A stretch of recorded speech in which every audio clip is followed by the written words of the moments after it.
آج کی کلاس میں انشاءاللہ ہم ارکان نماز اور شرائط نماز کو مکمل تفصیل کے ساتھ ذکر کریں گے۔ تفصیل یہ ہے کہ مکمل پاک ہونا ہی شرط ہے۔ مرد کا سطر یہ ہے کہ ناف سے لے کر گھٹنوں تک، عورت کا پورا بدن سطر ہے۔ زبان سے کہنا نیت ضروری نہیں ہے۔ اس طرح رکوع میں ایک بڑا اہم مسئلہ ہے جس میں لوگ بہت الجھتے ہیں اور وہ کلیئر نہیں کر پاتے کہ آیا یہ رکعت مجھے ملی یا نہیں۔ صل على سيدنا محمد يا رب صل وسلم دائما ابدا على حبيبي۔ بسم اللہ الرحمن الرحیم۔ معزز سامعین، ہمارے آن لائن نماز کورس کی آج کلاس نمبر 4 ہے۔ آج کی کلاس میں انشاءاللہ ہم ارکان نماز اور شرائط نماز کو مکمل تفصیل کے ساتھ ذکر کریں گے۔ اس سے پہلے ہم شرائط کو ذکر کرتے ہیں تو شرائط جو ہے ان میں سے اگر کوئی شرط بھی چھوٹ جائے تو نماز نہیں ہوگی، چاہے بھول کر رہ جائے یا جان بوجھ کر چھوڑے، نماز نہیں ہوگی۔ نماز کے ٹوٹل 6 شرائط ہیں۔ ان میں سب سے پہلی جو شرط ہے وہ یہ ہے کہ بدن کا پاک ہونا، یعنی مکمل طور پر آپ کا بدن پاک ہو، اور نمبر 2 کپڑوں کا پاک ہونا۔ اس کے اوپر دلیل وَثِيَابَكَ فَطَهِّرْ، اور آپ اپنے کپڑوں کو پاک کیجئے۔ اس آیت سے چاروں ائمہ نے کپڑوں کے پاک ہونے پر استدلال کیا ہے۔ امام احمد بن حنبل رحمہ اللہ نے مسند احمد میں، اور اس طرح امام شافعی رحمۃ اللہ علیہ نے کتاب الام میں، اور اس طرح امام مالک رحمۃ اللہ علیہ نے موطا امام مالک، اور امام ابو حنیفہ رحمۃ اللہ علیہ نے بھی استدلال کیا ہے کہ کپڑوں کا پاک ہونا یہ شرط ہے۔ تو جب کپڑوں کا پاک ہونا شرط ہے تو بدن کا پاک ہونا بطریقہ اولا شرط ہوگا۔ اچھا، اس میں تھوڑی سی تفصیل ہے۔ تفصیل یہ ہے کہ مکمل پاک ہونا ہی شرط نہیں۔ نجاست اگر غلیظہ کپڑے پر یا بدن پر لگی ہو تو 1 درہم کے مقدار سے کم ہو تو معاف ہے، نماز مکروہ ہوگی لیکن نماز ہو جائے گی۔ اسی طرح اگر نجاست خفیفہ بدن پر لگی ہو تو پھر 1/4 حصے سے کم ہو تو وہ معاف ہے، 1/4 حصے سے زیادہ ہو تو نماز نہیں ہوگی۔ نمبر 3 جگہ کا پاک ہونا۔ جگہ کا پاک ہونا بھی شرط ہے۔ اتنی جگہ کا پاک ہونا جہاں 2 ہاتھ، 2 گھٹنے، 2 پاؤں، اور اسی طرح ناک اور پیشانی آپ کی لگ رہے ہو، آپ کا بدن جہاں جہاں ٹچ ہو رہا ہو اس جگہ کا پاک ہونا یہ ضروری ہے۔ نمبر 4 سطر کرنا، یعنی سطر کو ڈھانپ کر نماز پڑھنا۔ مرد کا سطر یہ ہے کہ ناف سے لے کر گھٹنوں تک یہ سطر ہے۔ یہ ایریا اگر چھپی ہوئی ہے تو نماز اس کی ہو جائے گی، فرض ادا ہو جائے گا۔ اس کے اوپر دلیل مستدرک حاکم میں آپ صلی اللہ علیہ وسلم نے فرمایا کہ عورت الرجل ما بین سرتہ الی رکبتیہ، کہ مرد کا جو سطر ہے وہ ناف سے لے کر گھٹنوں تک ہے، یہ ایریا مرد کا سطر ہے، اس کا چھپانا یہ لازمی ہے نماز کے اندر۔ پھر عورت کا سطر، عورت کا پورا بدن سطر ہے، پورے بدن کو چھپا کر وہ نماز پڑھے گی۔ 3 چیزیں اس سے مستثنیٰ ہیں، نمبر 1 چہرہ، اور نمبر 2 ہتھیلی، ٹھیک ہے، نمبر 3 پاؤں۔ چہرہ کس کو بولتے ہیں؟ ہم نے پیچھے وضو کے فرائض میں پڑھ لیا تھا کہ پیشانے کے بالوں سے لے کر یہاں تک، اور ایک کان سے لے کر دوسرے کان تک یہ چہرہ ہے، اور اس طرح ہتھیلی یہ کلائیوں سے آگے یہ ہتھیلی ہے، اور پاؤں ٹخنوں سے نیچے پاؤں ہے۔ اس کے علاوہ اگر کوئی عورت اتنے باریک دوپٹے میں نماز پڑھ رہی ہے کہ اس کے بال جو ہے وہ اس دوپٹے کے اندر ہی نظر آ رہے تو اس صورت میں اس کی نماز نہیں ہوگی۔ نمبر 5، جو شرط ہے وہ یہ ہے کہ وقت کا داخل ہونا۔ جیسے وقت داخل ہوگا تو نماز فرض ہوگی۔ وقت سے پہلے اگر کوئی شخص نماز پڑھ لیتا ہے تو اس کا اعادہ کرنا واجب اور ضروری ہے۔ اسی طرح اگر وقت گزرنے کے بعد کوئی شخص پڑھے تو وہ قضا ہوگی، ادا نہیں ہوگی۔ اس کے اوپر دلیل قرآن پاک کی آیت ہے ان الصلاۃ کانت علی المؤمنین کتابا موقوتا، کہ نماز جو ہے وہ اپنے مقررہ وقت پر ہی فرض کی گئی ہے۔ اسی طرح حدیث جبریل میں ہے کہ جبرائیل علیہ السلام نے آ کر تمام اوقات میں آپ صلی اللہ علیہ وسلم کو جماعت کروائی، اول وقت میں بھی اور آخر وقت میں بھی۔ 6 جو ہے وہ یہ ہے کہ قبلے کی طرف رخ کر کے نماز پڑھنا۔ اس کے اوپر دلیل فولوا وجوہکم شطر المسجد الحرام، کہ اپنے چہروں کو مسجد حرام کی طرف پھیریں۔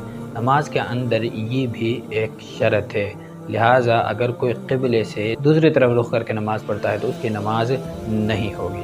تو یہاں تک تو شرائط تھے، اب ارکان کی طرف آتے ہیں۔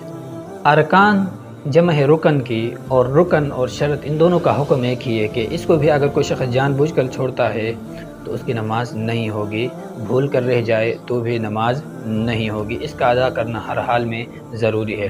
نمبر 1 نیت کرنا، نماز کے لیے آپ نیت کریں کہ میں نماز پڑھ رہا ہوں، اتنی رکعتیں پڑھ رہا ہوں، اور فرض، نفل، واجب کی سنت کیا پڑھ رہا ہوں، اور خود پڑھ رہا ہوں یا امام کے پیچھے پڑھ رہا ہوں، اور کس وقت کی پڑھ رہا ہوں، بس اتنی نیت کافی ہے۔ یہ نیت کریں، زبان سے کہنا نیت ہی ضروری نہیں ہے۔ بعض لوگ زبان سے آ کر کہہ رہے ہوتے ہیں اور امام رکوع میں ہوتا ہے تو ان سے وہ رکعت چلی جاتی ہے، ایسی بات نہیں ہے، بلکہ آتے ہوئے جب آپ نماز کے لیے آ رہے تو آپ کی نیت یہ ہوتی ہے کہ میں نماز پڑھ رہا ہوں، بس آپ کے دل میں اتنا دھیان ہو کہ کوئی شخص اگر آپ سے اچانک پوچھ لے کہ آپ کتنی رکعتیں پڑھ رہے تو آپ کہیں کہ 4 یا 2، کون سی نماز پڑھ رہے تو آپ فوراً جواب دے سکیں کہ میں ظہر کی پڑھ رہا ہوں، عصر کی پڑھ رہا ہوں، اکیلے پڑھ رہا ہوں یا امام کے پیچھے پڑھ رہا ہوں تو آپ جواب دے سکیں گے کہ امام کی اقتداء میں پڑھ رہا ہوں یا اکیلے۔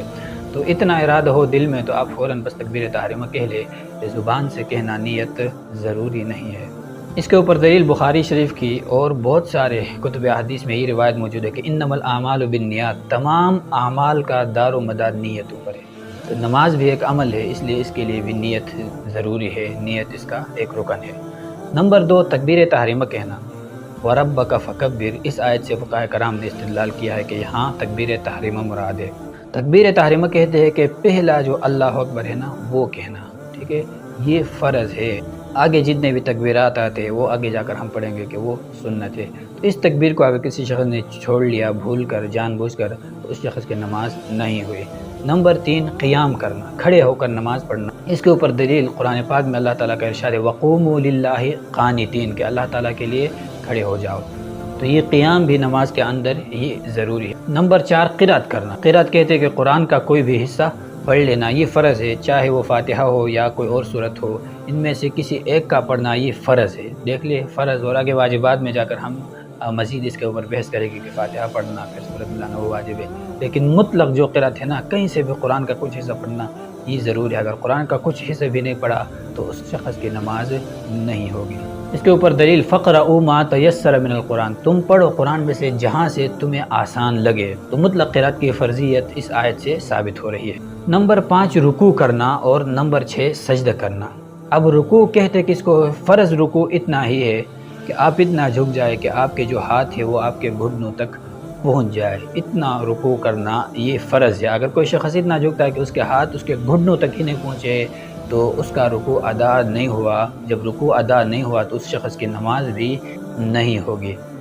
اسی طرح سجدہ کہتے ہیں کہ پیشانے کو زمین پر رکھنا، پھر سجدے کے اندر 2 پاؤں، 2 ہاتھ، 2 گھٹنے، اور اسی طرح جو پیشانی اور ناک ہے ان کا زمین پر لگانا یہ فرض اور ضروری ہے، لیکن 1 سیکنڈ کے لیے لگانا یہ ضروری ہے۔ پورا سجدہ زمین کے اوپر رکھنا یہ سنت ہے۔ آگے جا کر ہم سنتوں میں مزید اس کے اوپر بحث کریں گے، اور وہ والا مسئلہ بھی انشاءاللہ ہم وہاں چھیڑیں گے کہ سجدے کے اندر پاؤں اٹھ جائے تو کیا حکم ہے۔ اس طرح رکوع میں ایک بڑا اہم مسئلہ ہے جس میں لوگ بہت الجھتے ہیں اور وہ کلیئر نہیں کر پاتے کہ آیا یہ رکعت مجھے ملی یا نہیں۔ تو میں نے جو فرض رکوع کی تعریف کی ہے اس کو آپ مد نظر رکھیں تو آپ کو یہ پریشانی کبھی بھی لاحق نہیں ہوگی۔ اس لیے اگر کوئی شخص آیا تو اگر وہ شخص اتنا نیچے ہوا کہ اس کے ہاتھ گھٹنوں تک پہنچ گئے تھے اور امام رکوع سے نہیں اٹھا تھا تو اس شخص کو رکعت مل گئی، اگرچہ اس نے 1 مرتبہ بھی تسبیح نہیں پڑھی۔ اتنی مقدار میں نے آپ کو کہا ہے کہ یہ فرض ہے کہ ہاتھ گھٹنے تک پہنچے۔ تو اس مسئلے میں لوگ بڑے الجھتے ہیں اور سمجھ ہی نہیں پا رہے تھے کہ آیا یہ رکعت ہمیں ملی یا نہیں۔ اس کا آسان حل یہی ہے۔ رکوع اور سجدے کے اوپر دلیل وَارْكَعُوا وَاسْجُدُوا، قرآن پاک کی مشہور آیت ہے کہ تم رکوع کرو اور سجدہ کرو۔ آخری جو رکن ہے وہ یہ ہے کہ آخری قعدے میں تشہد کے مقدار بیٹھنا، یعنی جتنی مقدار میں لوگ تشہد پڑھتے ہیں اتنی مقدار میں بیٹھنا ہی فرض ہے، یہ یاد رکھو۔ پڑھنا فرض نہیں ہے، پڑھنا واجب ہے۔ بخاری شریف میں حضرت عبداللہ بن مسعود رضی اللہ تعالیٰ عنہ کو جب آپ صلی اللہ علیہ وسلم نے تشہد سکھایا تھا تو ان سے فرمایا تھا کہ اذا قلت ھذا او فعلت ھذا، جب آپ یہ کہہ لیں یا آپ ایسا کر لیں فقط تمت صلاتک، تو آپ کی نماز مکمل ہو گئی۔ آج کی ہماری کلاس یہیں تک تھی، انشاءاللہ اگلے کلاس میں ہم نماز کی سنتیں اور مزید چیزیں لے کر آئیں گے۔ وآخر دعوانا الحمدللہ۔